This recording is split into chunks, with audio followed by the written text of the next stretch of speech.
warahmatullahi wabarakatuh. Apa kabarnya Mang Cek bisa di rumah? Semoga sehat selalu dan juga tetap semangat ya. Kali ini cerita Sriwijaya balik lagi bersama Kulo Nova Nur Asi yang bakal ngerewangi Mang Cek Bicek sekalian di rumah. Nah, kali ini Kulo bakal jingo cak mano proses pembuatan dari kue yang unik. Apa itu? Cak mano yang ceritanya, tapi kaget dulu. Kita jingo dulu ada kebaik cerita Sriwijaya berikutnya.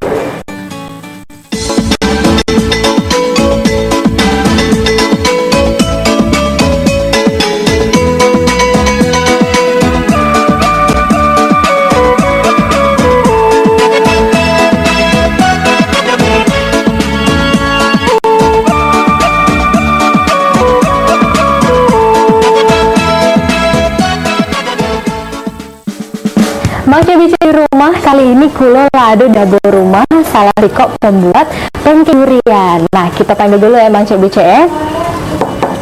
Assalamualaikum Bicek.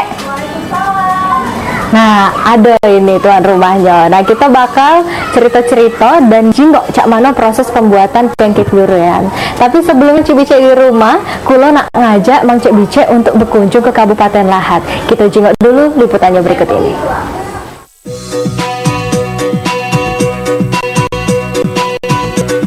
Rumah Bahik, sebutan masyarakat Kabupaten Lahat untuk bangunan rumah adat mereka. Mbak Iniari, ada 10 rumah adat yang masih original yang ada di Desa Bangke, Kecamatan Kota Agung, 60 km atau 1,5 jam perjalanan darat ke arah selatan Kota Lahat. Rumah adat di Kabupaten Lahat lainnya direnovasi oleh pemiliknya guna ke material batu sama semen biar tetap pelihara.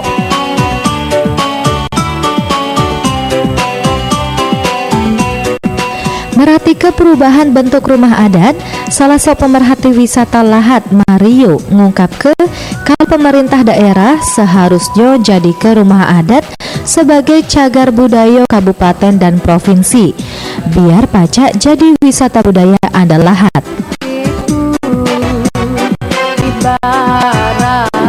Yang saya khawatirkan adalah kelestariannya.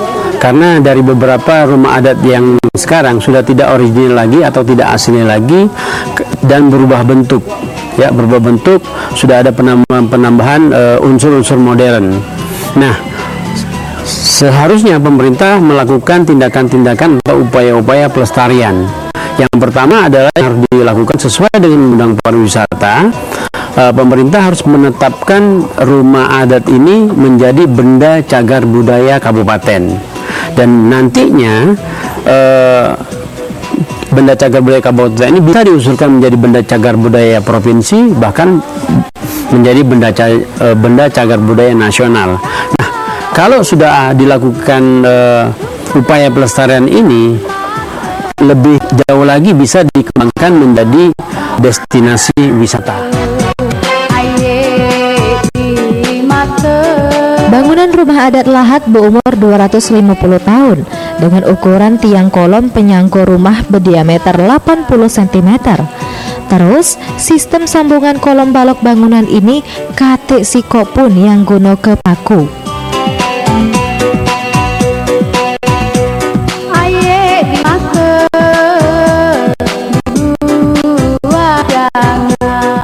Tim Liputan Sriwijaya TV.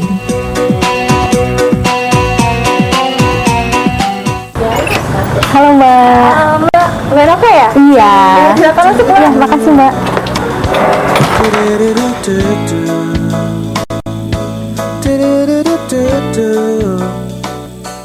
Mang Cek Bicek di rumah sekarang Kulo lah sudah ada di jero rumah Cek Hanifah. Nah, Kulo nak bertanya-tanya ini mengenai proses pembuatan kue dari pancake durian. Ya, apa kabarnya ini? Baik, Bicek, baik. Nah, sejak kapan ini mulai usaha bikin kue Cek ini, khususnya di pancake durian? Oh, kalau pancake durian ini kami buat itu sejak 3 tahun yang lalu. Tapi kalau untuk pancake-nya baru terangnya tahun-tahun ini. Oh, ternyata tahun ini. Memang sebelumnya ada kue apa, Bay? Banyak sih kayak kue-kue tradisional Palembang, kue maksubah, jam. Kami bisa bikin dulu. Nah, Cek Hanifah ini ngomong-ngomong, kenapa sih milih untuk produksi pancake durian? Karena pengen inovatif lah ya. kan bosen makan durian kayak gitu terus kan Mbak. Jadi pengen nyoba kayak mana sih kalau kita tuh bisa ngolah durian jadi makanan yang lebih baik gitu, lebih enak. Jadi pengen kreatif dulu sih, lebih enak, kreatif dan juga inovatif tadi ya, tapi lemak ya. Nah, Cek Hanifah, nanti kita bakal lanjut lagi ngobrol-ngobrolnya juga cak mana proses pembuatan dari pancake durian. Tapi macam baca di rumah kulo bukan tendokin. Nah, kita ke Sungai Musi, anginnya sejuk di bawah Ampera. Kalau Bang Cek Becek masih nak melok kulo di sini, jangan kemana-mana, tetap saksi ke cerita Sriwijaya.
Halo kawan-kawan, nama aku Bedul. Aku wong Palembang asli loh. Hobi aku jalan-jalan dan aku wongnya selalu pengen tahu hal-hal baru. Pengen jingok keseruan petualangan bareng aku. Saksikan aku di program Si Bedul setiap Jumat jam 7 malam hanya di Sriwijaya TV.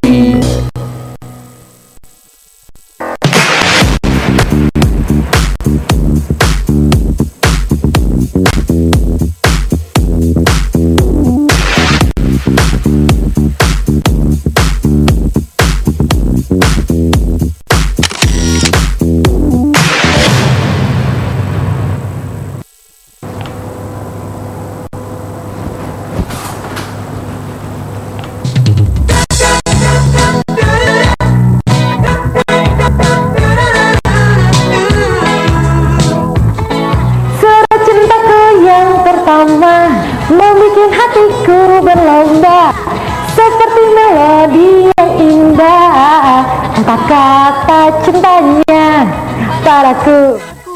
Mau populer? Ikuti kontes karaoke lagu lama dengan cara menyanyikan lagu lama dari era 70-an sampai dengan 90-an dan langsung upload ke Instagram, dan jangan lupa mention di @sriwijaya.tv dengan hashtag karaoke lagu lama. Kumpulkan likersnya dan kamu siap menjadi populer.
Masih bisa di rumah sekarang kulo bersama dengan Cek Hanifah dan juga Cek Mia selaku ibu dari Cek Hanifah. Nah, kita bakal jingok Cak Mano proses pembuatan dari pancake durian.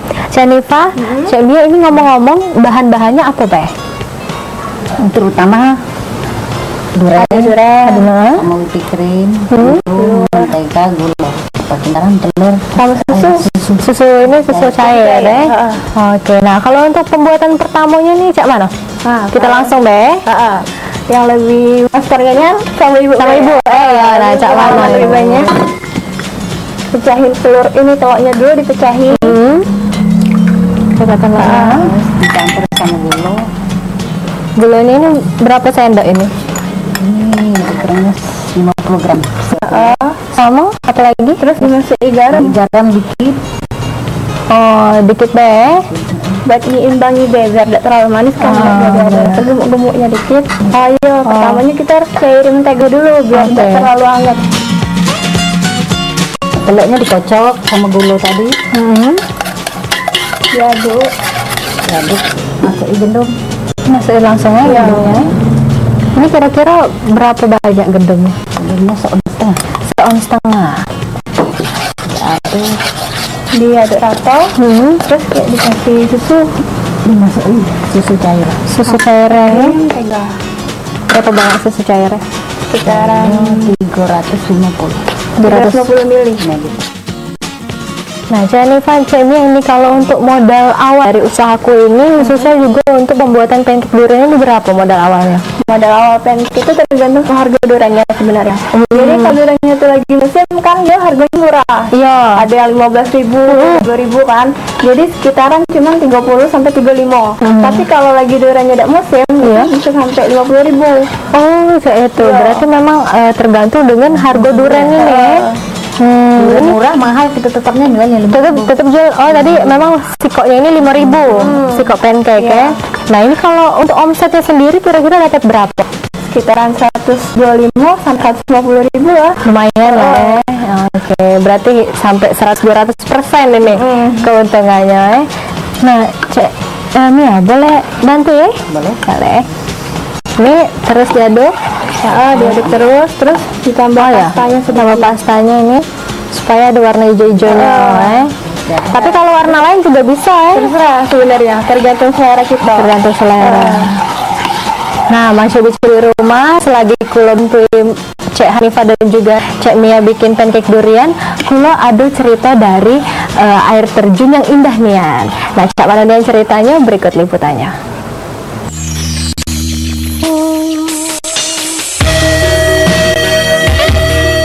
Pesona wisata alam di Kabupaten Lahat pecah dak kate abisnya. Kabupaten yang dijuluki seganti setungguan ini setidaknya punya 75 wisata air terjun yang belum dikelola dengan baik oleh pemerintah daerah. Salah sikonya wisata air terjun Curug Bulu atau air terjun 7 tingkat.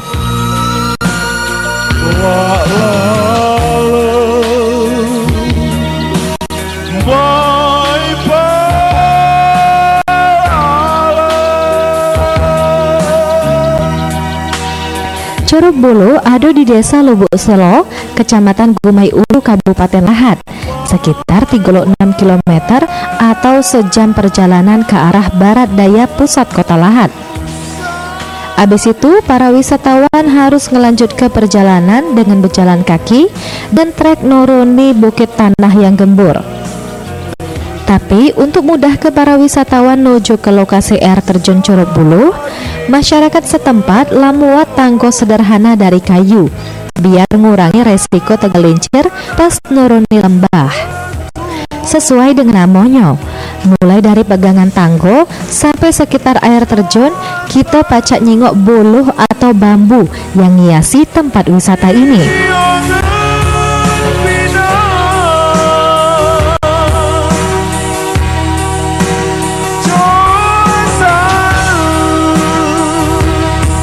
Sekda Kabupaten Lahat Surun Aswari ngatoke awal tahun 2015 pemerintah langkah akses jalan dari Desa Lubuk Selo ke tempat parkir terakhir. Kedepannya bakal dilakukan penambahan fasilitas di lokasi air terjun ini. Yang mana potensinya tinggi sudah mulai seperti yang tadi dikunjungi mungkin Curug Bulu, Curug Maung itu tahun 2015 ini sudah dibangun akses jalan. Nah tinggal nanti mungkin ada beberapa perlu yang ke lokasi perlu dibikin semacam tanggung wisata. Nah itu juga itu secara bertahap. Sekarang buka dulu akses jalan.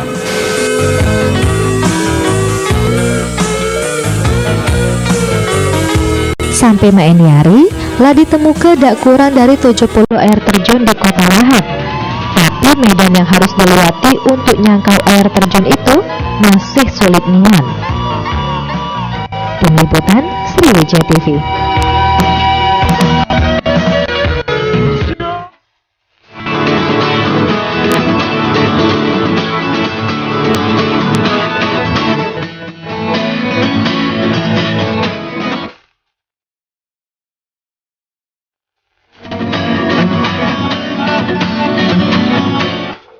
Bicik-bicik di rumah sekarang kulo nak lanjut lagi nih ke proses pembuatan dari pancake durian. Nah ini kita ngapain lagi nih yang kita lakukan selanjutnya? Bikin kulitnya, bikin kulitnya. Sudah dipanas dulu. Tadi panasi dulu ya. Biar lemak dirata ya. Kalau untuk bikin adonan yang benar nih cak mana ini? Sedikit jadi ambil dari adonan itu. Jadi dirata ke Oke. Nah terus ini kalau misalnya untuk sehari nih, Pasca bikin berapa? Kalau sehari dari pagi sampai sore 100 lebih. Mungkin. Tapi ordernya pernah sebanyak itu juga ini? Karena kalau untuk acara-acara di kampus, kebetulan kan masih jadi mahasiswa. Ada acara di kampus karena untuk snack box sampai 300. Oh sampai 300 ya pancake ya. Tapi kalau orderan biasa itu karena kita sistemnya PO, palingan cuma sekitar 25. Udah sekitar 25. Ini kalau tadi selain di kampus memang ngejualnya kalau kemana Bay? Masih di kawasan Palembang ini ya, palingnya sampai ke daerah Bukit, Pelaju, Kertapati, karena kita bisa beli juga. Oh bisa diantar ini? Oke. Nah kalau misalnya untuk di luar kota tidak bisa ya? Kalau di luar kota, karena ini kan durian, dia tuh tidak tahan, dia harus bisa. Oke. Iya. Ada kesulitan nggak kendala dari proses pembuatan pancake durian ini? Kendalanya itu cuma di durian. Kendalanya di durian. Musiman, jadi kalau buahnya lagi tidak musim, kami tidak bisa bikin, tapi pernah nyoba kan? Ya. Karena kangen pengen pancake, akhirnya nyoba pakai mangga. Oh, nyoba pakai mangga. Selain durian kita juga bisa mangga. Nah, Bicik, sekarang kulo nak belajar cak mana bikin kulit dari pancake durian ini ya. Nah, ya sebelumnya pakai sarung tangan dulu. Pakai sarung tangan dulu ya. Ya. Lebih higienis, boleh.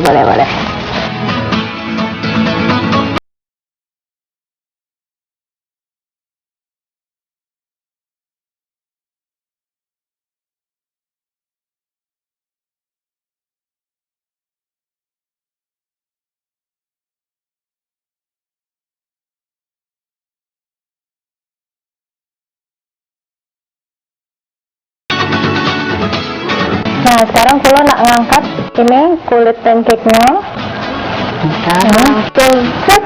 Nah, ini agak ya di ini ya. Ada saya juga ini masih bisa di rumah ya. Kayaknya kulo perlu belajar lagi biar bisa bikin bulutan yang sempurna. Nah, masih bisa di rumah sebelumnya kulo nak lanjut ke proses ini tapi kulo nak bisa dokin. Ada budak lagi meratap apa sebabnya kita tidak terti. Masih bisa duduk mantap-mantap cerita Sriwijaya pasti balik lagi.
pempeknya dan sajike.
Bang Cek balik lagi di cerita Sriwijaya, kita bakal ngelanjut ke proses pembuatan dari pancake durian. Nah ini gimana lagi Cek? Iya. Terus kita ambil ubi kering. Oh, satu sendok Sendok. Oh, Diratakan. ya. Terus Kasih durian. durian satu sendok juga. Jadi perpaduan krim sama durian Durian ya. rata. Terus dilipat. Lipat segi 4. Oke. Ini juga lipat. Mulai lengket ya, jadi tidak perlu Kan lipat dalamnya itu lagi. lengket. Sudah jadi. Nah, ini boleh tak coba? Boleh. Boleh coba ya? Oke. Ini diratakan dulu. Diratai. Ini terus nah ini. Sendok. Pakai 2 biar bisa.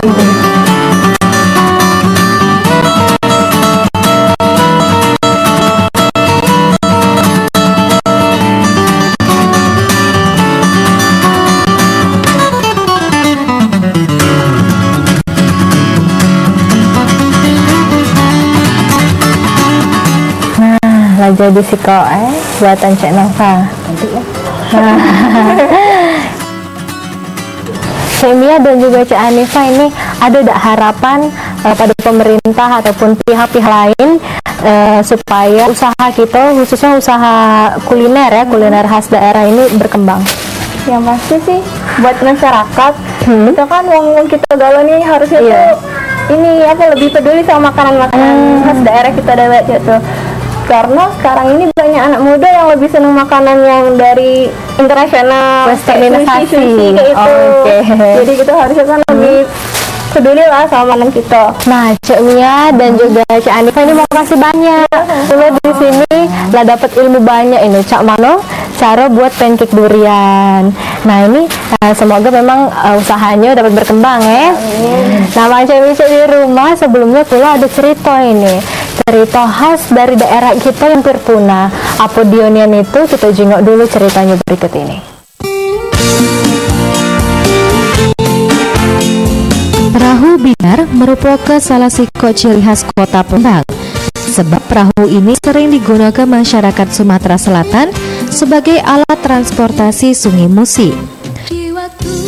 Pas zaman dingin, perahu ini merupakan perahu penumpang yang juga dijadikan sarana untuk berdagang di sungai.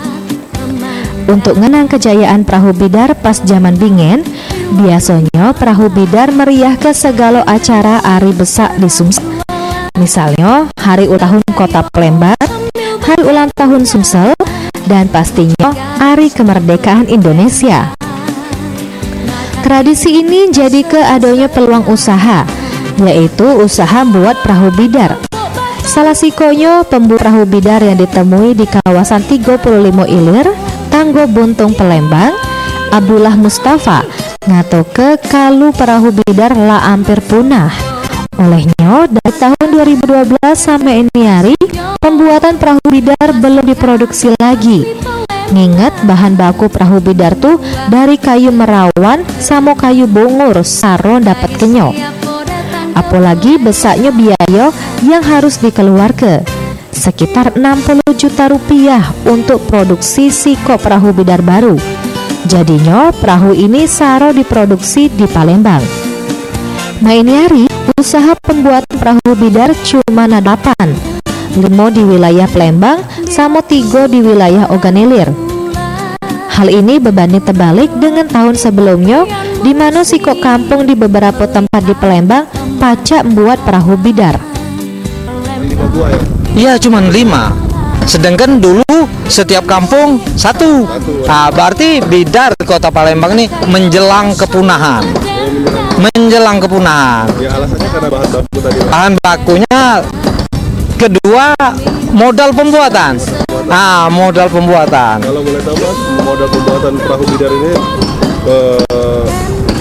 menelan biaya berapa Pak? Kira-kira 60 juta satu bidar. Satu bidar 60 juta. Bisa semahal itu Pak dari bahan kayu itu kan? Bahan kayunya. Oleh karena di bidar ini nggak bisa kita pakai sembarangan kayu. Nah, yang bagusnya kalau untuk bidar merawan, hanya merawan yang bisa dipakai. Iya, kayu merawan. Dia barat peran pemerintah untuk ngelestarike perahu bidar supaya pacak nganggak ke dana untuk perahu bidar. Olehnya perahu bidar ini merupakan salah siko ikon kota Palembang. Reza Dinata, Sriwijaya TV. Bagi siapa datang ke Palembang.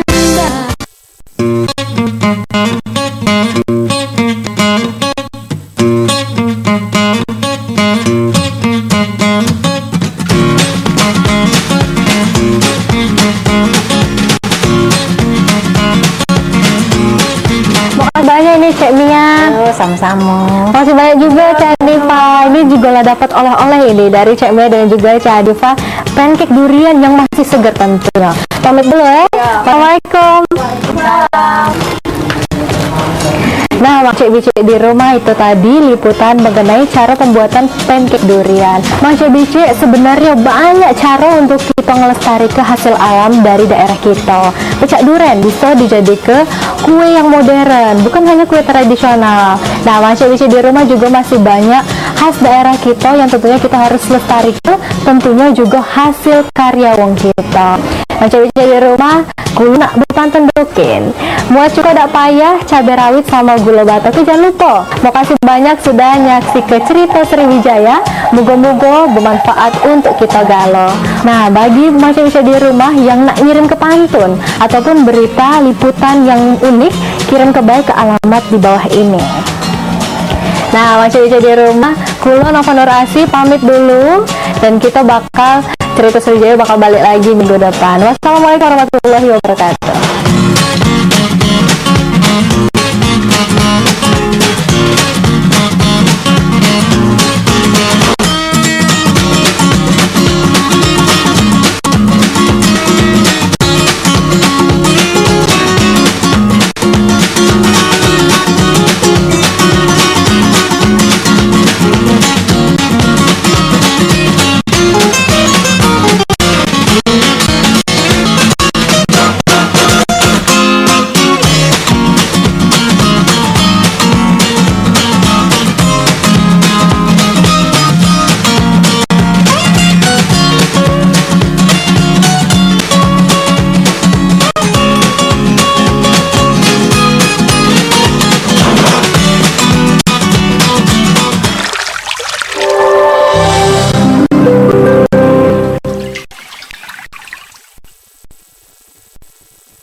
Kembali di Sekilas Sriwijaya hari ini. Direktur Utama Bank Sumsel Babel, M. Adil menjelaskan, dalam rangka Milad ke-10, manajemen BSB Syariah meningkatkan status kantor kas di Universitas Islam Negeri atau UIN Raden Patah Palembang menjadi kantor cabang pembantu atau KCP Syariah. Selain itu, kantor pelayanan ini bukan hanya sebagai tempat menyetor uang, namun nasabah dapat meminjam kredit serta menggadaikan barang untuk mencukupi kebutuhan nasabah.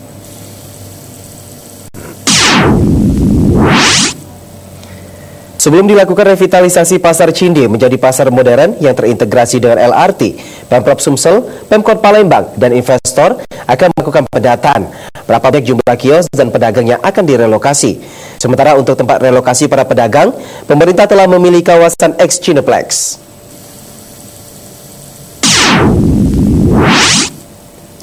Tidak terima dengan tindakan kasar yang diduga dilakukan oleh seorang oknum polisi dari Polda Sumsel kepada salah seorang pengelola PT Ganda Tahta Priba terkait kisru perebutan kekuasaan Pasar 16 Hilir. Pihak PT GTP mendatangi Polda Sumsel untuk melaporkan sikap oknum tersebut yang sudah di luar batas.